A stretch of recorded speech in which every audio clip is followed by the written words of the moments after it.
E tendo-se retirado os mensageiros de João, começou a dizer à multidão acerca de João. Jesus começou a dizer, né? Que saístes a ver no deserto? Uma cana abalada pelo vento? Mas que saístes a ver? Um homem trajado de vestes delicadas? Eis que os que andam com preciosas vestiduras e em delícias estão nos palácios reais. Mas que saístes a ver? Um profeta?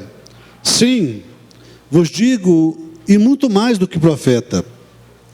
Este é aquele de quem está escrito: eis que envio o meu anjo diante da tua face, o qual preparará diante de ti o teu caminho.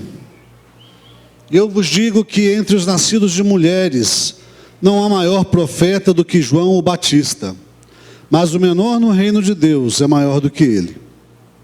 E todo o povo que ouviu e os publicanos, tendo sido batizados com o batismo de João, justificaram a Deus. Mas os fariseus e os doutores da lei rejeitaram o conselho de Deus contra si, não tendo sido batizados por ele. E disse o Senhor: a quem, pois, compararei os homens dessa geração? E a quem são semelhantes? São semelhantes aos meninos que, assentados nas praças, clamam uns aos outros e dizem: tocamos flauta e vocês não dançaram, cantamos lamentações e vocês não choraram. Porque veio João o Batista, que não comia pão e não bebia vinho, e dizeis: tem demônio. Veio o Filho do Homem, que come e bebe, e dizeis: eis aí um homem comilão e bebedor de vinho, amigo dos publicanos e pecadores. Mas a sabedoria é justificada por todos os seus filhos. Amém. Que a palavra de Deus fale fortemente ao nosso coração nessa noite, né? Meus queridos, nós vivemos uma época complicada, né? A gente brincou com as crianças aqui a respeito do que você gosta disso, você gosta daquilo, mas nós vivemos uma época difícil de agradar. Uma época onde você, na sua vida cotidiana, você vive isso o tempo todo, né? No seu trabalho, um chefe gosta de uma coisa, outro chefe gosta de outro jeito. Em casa, um filho gosta de uma coisa, outro filho gosta de outra coisa. E se nós trazemos isso para dentro da igreja, não tem nada de diferente. Dentro do povo de Deus, dentro daqueles que são chamados cristãos, a coisa acontece do mesmo jeitinho. Se você for tentar, dentro de uma igreja, agradar todos os gostos, daqueles que gostam de uma pregação assim, daqueles que gostam de uma pregação assado, daqueles que gostam de um louvor assim, daqueles que gostam de um louvor assado, você tem que fazer culto todo dia, para poder agradar os que gostam disso, os que gostam daquilo, os que gostam daquilo outro. É interessante que desse texto que nós lemos de Lucas, Jesus está bastante irônico e sarcástico com o povo. Jesus tinha acabado de receber um mensageiro de João. Você se lembra da pregação passada, né? Jesus tinha acabado de receber mensageiros de João, perguntando: é você mesmo, que é o que a gente estava esperando ou não?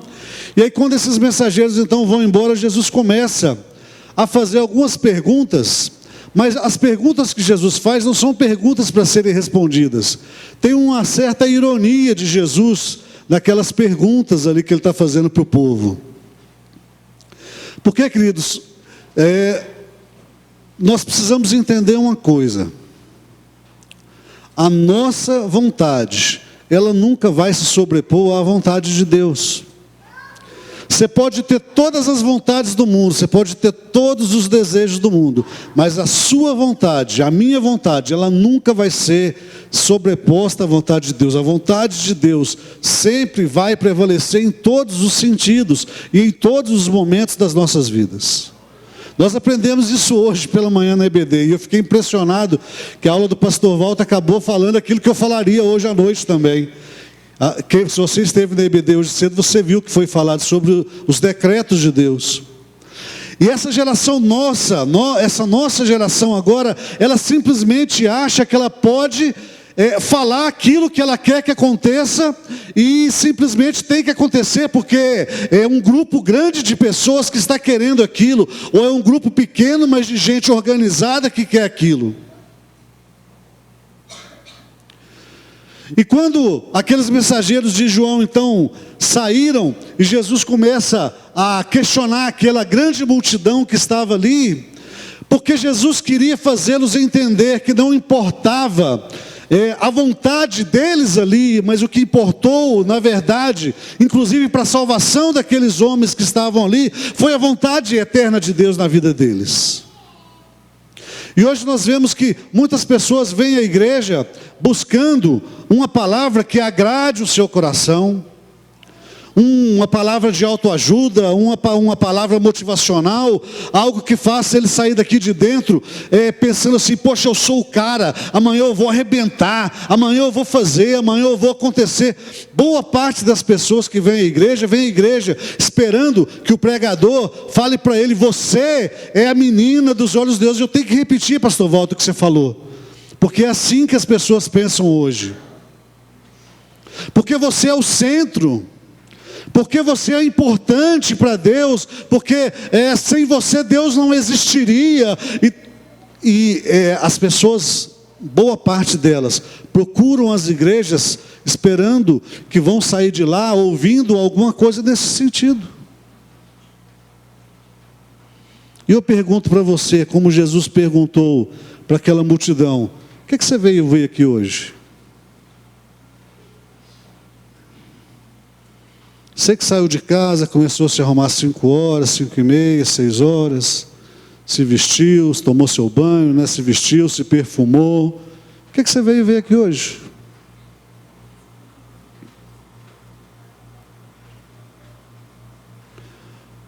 Qual é a expectativa que você saiu de casa hoje? Essa foi a pergunta que Jesus fez para aquele povo. No versículo 24 ele já começa dizendo assim: o que vocês foram ver no deserto? Só para poder a gente entender. O povo saía da cidade e ia até no meio do deserto para escutar João Batista pregar.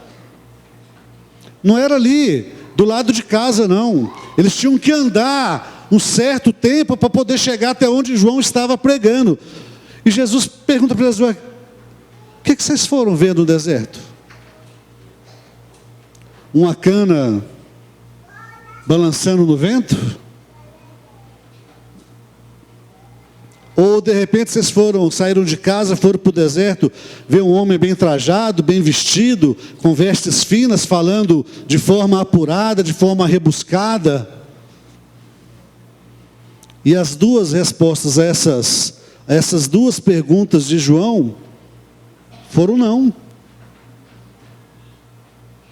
E a terceira pergunta de Jesus foi: vocês foram ver um profeta? E aí Jesus mesmo responde: sim, não sou um profeta, mas muito mais do que um profeta. Irmãos, o que a palavra de Deus nos ensina é que quando nós temos a expectativa errada daquilo que nós vamos receber, nós somos frustrados, porque nós fomos acostumados a ter os nossos desejos atendidos o tempo todo.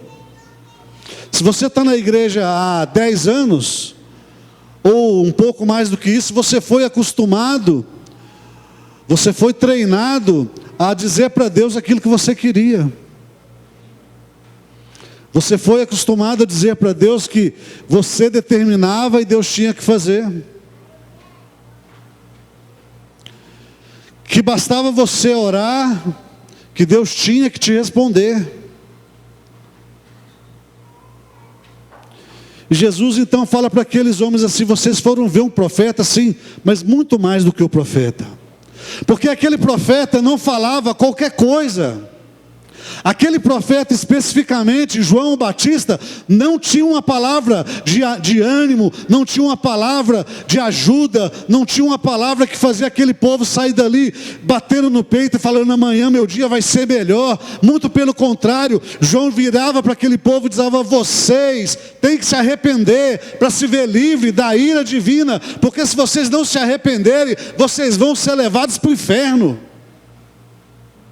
Aquele povo andava distâncias enormes para escutar essa palavra de João. E é interessante, olha, esse mesmo povo que andou toda essa distância para escutar a palavra de João, que foram batizados por João, em certo momento, por causa da fomentação daqueles que não criam, começaram a duvidar dessa própria palavra. E começaram a colocar em xeque aquilo que eles mesmos haviam aceitado há pouco tempo. E Jesus fala: peraí, vocês saíram de casa para ouvir esse homem falar, e agora vocês estão achando que o que ele falou é qualquer coisa. Vocês saíram para ver um profeta, e não só um profeta, mas alguém muito maior do que um profeta. E Jesus então começa a falar alguma coisa a respeito de João, que é aquilo que eu e você temos que entender. João foi enviado não para ser o tal. João foi enviado para poder simplesmente abrir o caminho daquele que era o tal. E quando nós nos colocamos numa posição de achando que agora nós somos o tal, meu querido, vai por mim, Deus vai te derrubar. Vai chegar um momento que Deus vai te dar uma rasteira para te colocar no seu lugar, porque aquele povo, se Jesus não pega pesado com eles ali, aquele povo estava começando a achar que aquela pregaçãozinha de João também já não era mais essas coisas, não. Essa geração, que é igualzinha à nossa geração aqui, ela começa a avaliar a palavra que recebeu por causa de uma conversinha ou outra, não tem firmeza naquilo. Meu querido, tenha firmeza no evangelho que você tem ouvido, tenha firmeza no evangelho que você tem recebido, tenha firmeza no evangelho que você tem lido na sua Bíblia, porque essa é a palavra real de Deus, e ela não muda por minha causa e nem por sua causa. A palavra de Deus, ela não vai se adequar àquilo que você acha que é correto. Não adianta você tentar tirar versículo da Bíblia, porque a essência dela não vai mudar de forma nenhuma. Não adianta. Assim como aconteceu na época de João, e Jesus teve que apertar o parafuso com aqueles homens, nós precisamos fazer o mesmo agora. Meu querido, não abra mão daquilo que você tem aprendido neste lugar, mesmo que isso esteja doendo para você, porque muitas vezes que nós estamos sentados ali, ouvindo o pregador aqui, e a gente sai daqui massacrado. A gente sai daqui destruído. Mas porque nós precisamos nos colocar no nosso lugar. E o nosso lugar não é no centro de nada. Nosso lugar é aos pés da cruz daquele que morreu para salvar a você e a mim. Eu pergunto para você: o que você saiu de casa para escutar hoje? O que você veio ouvir hoje aqui? Talvez uma palavra que você chegasse em casa e dobrasse os seus joelhos e falava assim: amanhã meu dia vai ser de vitórias. Querido, seu dia pode ser de vitória sim. Sua semana pode ser de vitória, se Deus quiser que seja, porque Ele é soberano para fazer isso. Mas você vai sair daqui nessa noite, vai dobrar os seus joelhos em casa e falar assim: meu Deus, que miserável que eu sou. Eu preciso da sua graça, eu preciso do seu perdão, eu preciso da sua misericórdia na minha vida, porque é isso que a palavra de Deus nos fala.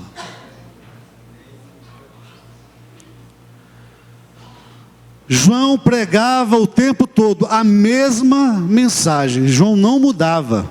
O povo saía para poder ver João no deserto pregando a mesma mensagem. Você percebe que domingo após domingo aqui na igreja nós estamos pregando a mesma mensagem? Você percebe isso, querido? Desde o início do livro de Lucas até agora no capítulo 7, a mensagem é a mesma. Nós fomos criados, nós caímos, Deus estabeleceu um plano de redenção para nos levar de volta até Ele. Essa é a mensagem pregada aqui domingo após domingo, em textos diferentes, em partes diferentes da Bíblia, mas a mensagem é a mesma. E João tinha a mesma mensagem: arrependei-vos. O reino de Deus está chegando. Você precisa se arrepender. Você precisa ser batizado. Você precisa fugir da ira de Deus através do arrependimento.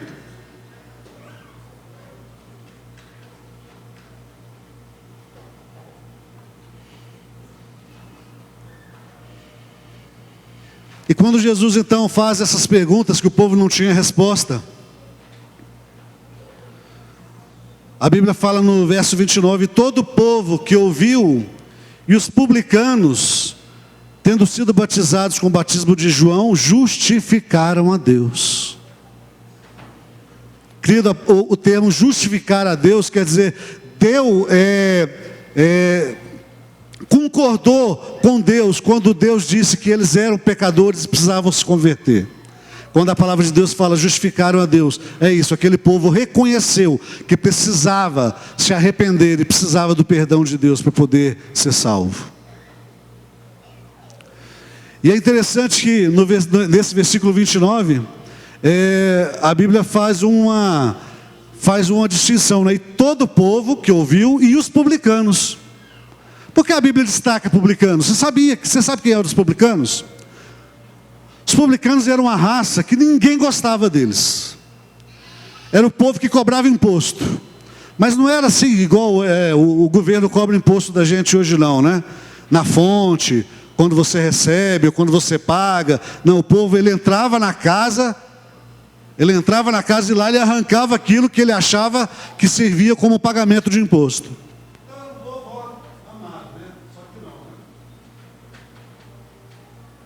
Acho que o meu microfone está acabando a bateria. Vou pegar outro aqui, tá?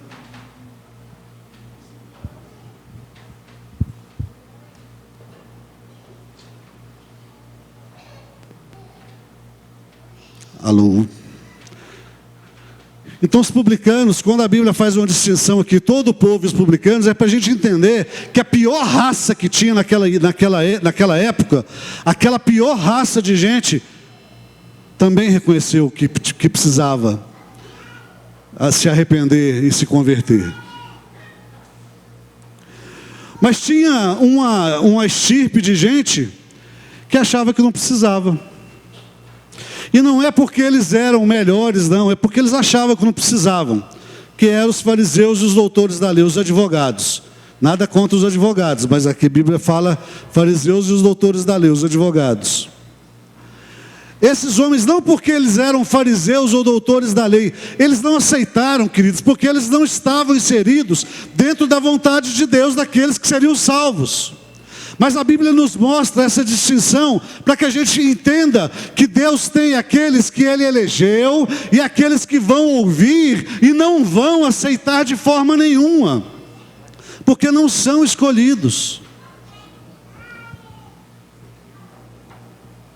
O que você e eu temos que entender, e temos que perceber, é que aqueles que são eleitos e escolhidos do Senhor, mesmo em um momento que vão titubear, mas eles vão estar juntos, eles vão caminhar junto com a igreja, eles vão reconhecer que precisam da palavra de Deus para a sua salvação.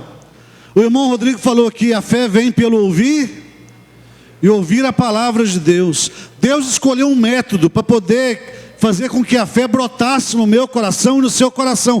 Esse método escolhido por Deus foi a pregação do Evangelho. E é isso que João fazia no deserto. João pregava o Evangelho. João falava do Evangelho, da necessidade do arrependimento, da ira divina, da mensagem da salvação que viria através de um Cristo e do Cristo que estava ali já. Se você e eu vimos a igreja com a expectativa de receber uma mensagem de autoajuda, motivacional, que não é o Evangelho, meu querido, como é que você vai brotar fé salvadora no seu coração? A fé tem que ser gerada pela palavra de Deus, pelo Evangelho genuíno do Senhor pregado nas nossas vidas. Não tem como você e eu termos essa fé gerada constantemente no nosso coração, se não for através da pregação do Evangelho. Não adianta você escutar 15 horas de coaching, não adianta você escutar um mês de testemunho da vida dos outros, se não for através da pregação do Evangelho. A fé não vai florescer na sua vida constantemente. Por isso nós, o tempo todo, estamos falando, esteja num local onde o Evangelho é pregado de forma genuína, onde não haja deturpação. Talvez não seja aquilo que você queira ouvir, mas é aquilo que Deus tem para nos falar. Nós precisamos nos arrepender e precisamos entender que precisamos de Deus nas nossas vidas.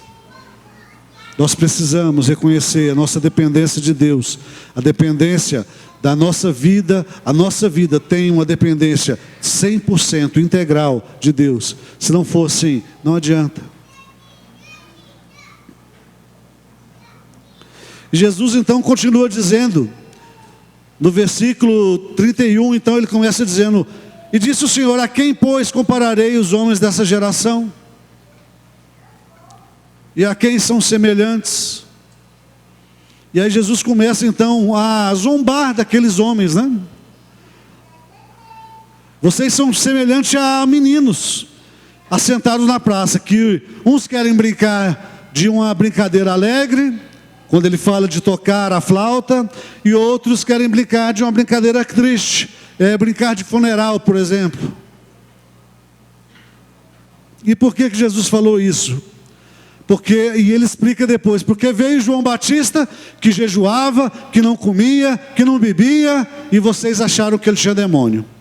E aí veio o Filho do Homem, que comia e bebia, e se relacionava com todo mundo, e esse também não prestava.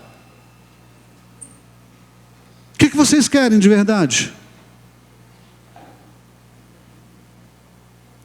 Essa geração birrenta, essa geração cheia de mimimi, ela quer estabelecer como Deus vai ser. Ela quer dizer como Deus vai agir na vida dela. Ela quer dizer como é que a palavra tem que ser pregada. Essa geração cheia de mimimi, ela não quer que a vida dela seja tocada pelo Evangelho, mas ela quer que a vida dela seja modificada pela bênção de um Deus que ela acha que está ali para servi-la. Jesus fala para aqueles homens: vocês não sabem o que querem, porque veio João falando rispidamente e de forma dura sobre arrependimento, e vocês agora estão dizendo que ele tem demônio. E aí venho eu, Filho do Homem, que sento com vocês na mesa, que como, que bebo, que me divirto junto com vocês, e vocês agora estão me chamando de glutão e beberrão.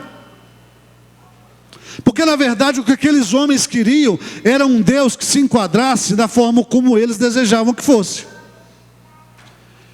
Então assim, o meu Deus, o Deus que eu quero para mim é assim: ele não me cobra nada, ele não exige fidelidade, mas quando eu preciso dele, eu vou dizer: ó Deus, eu preciso disso. E esse Deus que eu formatei para mim, ele tem a obrigação de me atender a tempo e a contratempo. Se eu estou com enfermidade, eu corro para Deus, e Deus tem a obrigação de me curar. Se eu tenho um problema financeiro, eu corro para esse Deus, e esse Deus tem a obrigação de solucionar o meu problema financeiro.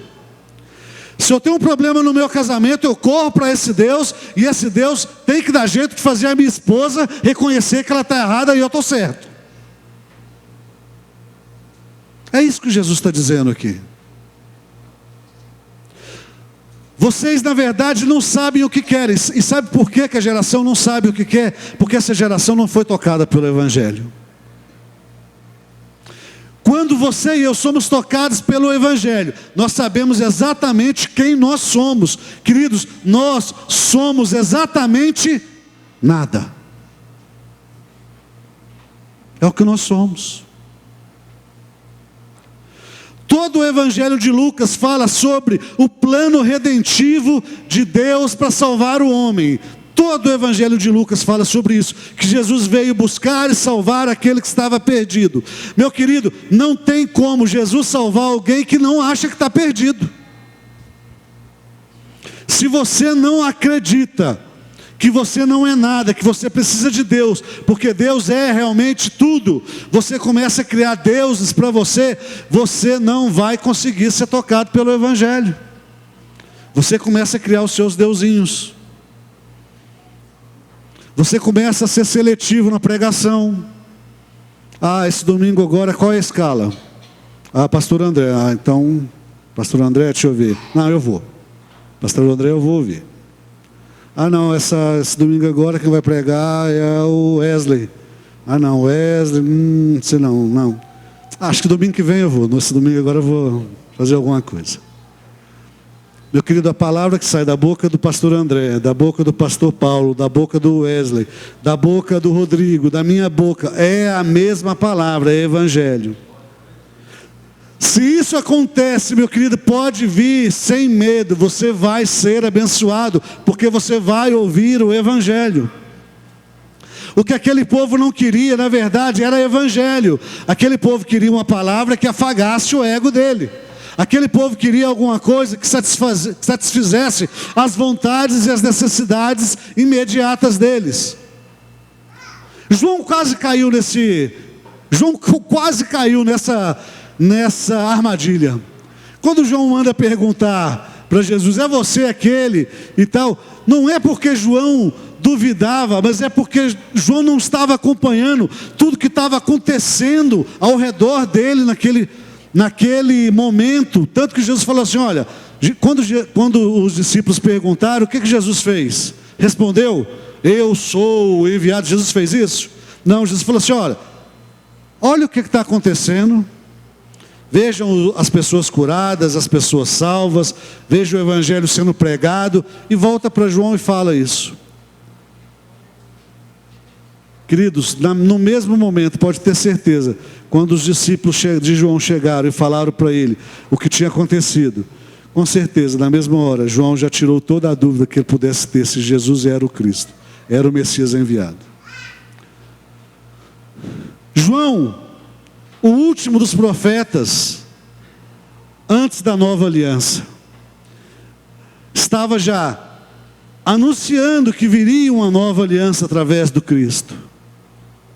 Essa nova aliança, que eu e você estamos subordinados a ela é muito maior do que aquilo que o profeta João simbolizava no passado. Por isso Jesus fala assim, olha, não existe nascido de mulher maior do que este homem, mas o menor no reino de Deus ainda é maior do que João. Sabe por quê? Porque você e eu temos a oportunidade de experimentar toda a completude do Evangelho nas nossas vidas, coisa que João não tinha, mas não tinha como experimentar. Você e eu temos toda a palavra revelada de Deus aqui dentro desse livro, coisa que João não tinha como experimentar. Por isso Jesus falou, olha, o menor no reino dos céus é maior do que João. Não porque João era alguém desprezível, mas porque você e eu temos o privilégio de andar debaixo dessa palavra revelada pelo próprio Senhor Jesus Cristo. E algumas coisas práticas para a gente poder refletir na nossa casa. Primeira coisa, queridos, a vontade de Deus para nós, ela tem que nos levar ao arrependimento, independentemente do pregador que está pregando a palavra.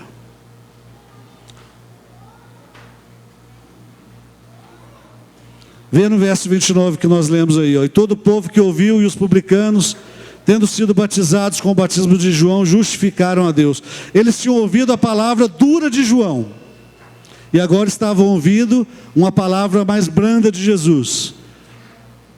Mas não importava quem estivesse pregando. A vontade de Deus é que você e eu sejamos levados ao arrependimento através da pregação do Evangelho. Segunda coisa, a vontade de Deus, através desse Evangelho pregado, fala desse plano redentivo que passa por Jesus Cristo e não é sobre nós, meus queridos. A vontade de Deus tem que nos levar a entender que tudo que está nesse livro não é sobre você e não é sobre mim, é sobre Ele e sobre o plano dele através do seu Filho Jesus Cristo.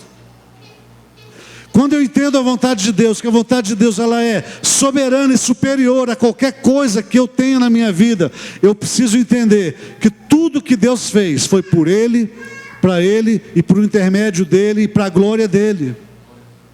Eu não tenho participação em nada disso. A minha participação aí é simplesmente crer e saber que fui salvo, sem merecimento nenhum, por causa do sacrifício de Jesus Cristo.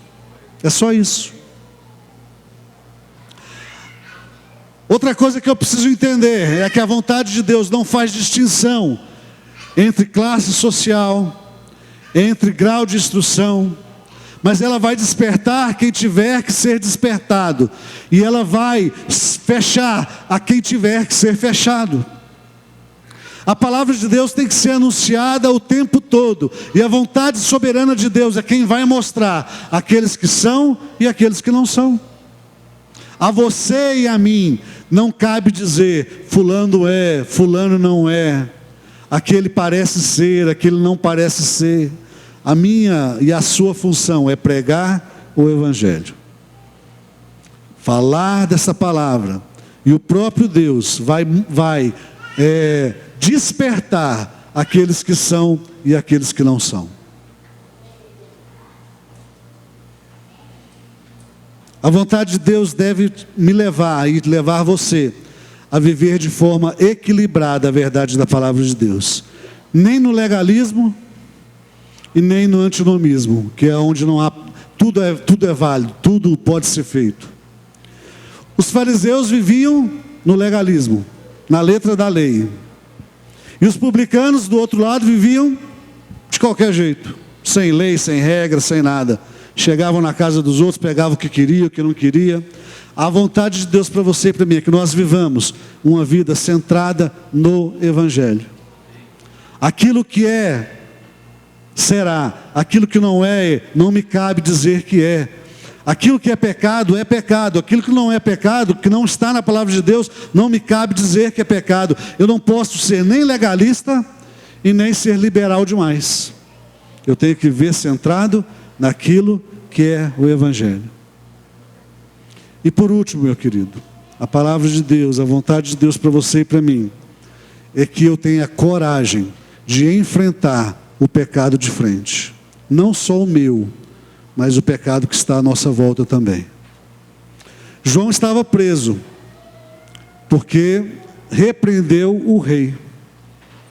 João podia ser político, né? Podia ser, viu lá aquele pecado de Herodes lá, podia fazer vista grossa, e estaria livre, solto, belo, sem problema nenhum. Mas João foi preso, porque repreendeu o rei, que o rei estava em pecado. Que a vontade de Deus para nós, é que nós também, no nosso cotidiano, possamos não aceitar o pecado que nos rodeia. Como, pastor, eu vou fazer isso? Eu vou ficar agora o tempo todo apontando o erro do outro? Não, meu querido, não é isso que eu estou falando. É você não ser conivente com aquilo. Você não coadunar com aquilo. É a pessoa saber que ela está errada, mas ela saber que você não concorda com aquilo. Ela pode até continuar na prática do erro, mas ela tem que saber que você, como cristão, não concorda com aquilo. E da oportunidade que você tiver, aí você fala. Aí você mostra. Aí você prega o Evangelho, fazendo com que aquela pessoa reflita naquele erro que ela está cometendo. A vontade de Deus para você e para mim é que nós vivamos uma vida totalmente voltada para Deus, 100% voltada para Deus. Porque através do Evangelho, nós temos todas as ferramentas para poder fazer isso acontecer. Não sejamos, meus queridos, uma geração birrenta. Não sejamos uma geração que quer fazer com que Deus se encaixe naquilo que nós acreditamos. Não sejamos uma geração que não gosta nem de A e nem de B, porque eles não são da forma como eu imagino que deva ser. Não tente encaixar a palavra de Deus na sua vontade, mas encaixe a sua vontade dentro da palavra de Deus. Isso é o principal para as nossas vidas. E que Deus possa nos abençoar. Vamos orar? Pai, em nome de Jesus, nós te glorificamos. Louvamos o teu nome, ó Deus, pela tua palavra, que não nos deixa, Deus, enganados. Pai, em nome de Jesus, que não sejamos uma geração birrenta, mas que sejamos uma geração que reconhece a necessidade da pregação do Evangelho, que viva esse Evangelho constantemente, e que outras pessoas que estão ao nosso redor reconheçam, ó Deus, que o Evangelho fez a diferença nas nossas vidas. Pai, em nome de Jesus, nos abençoa nessa noite, é o que nós pedimos e somos gratos ao Senhor. Amém.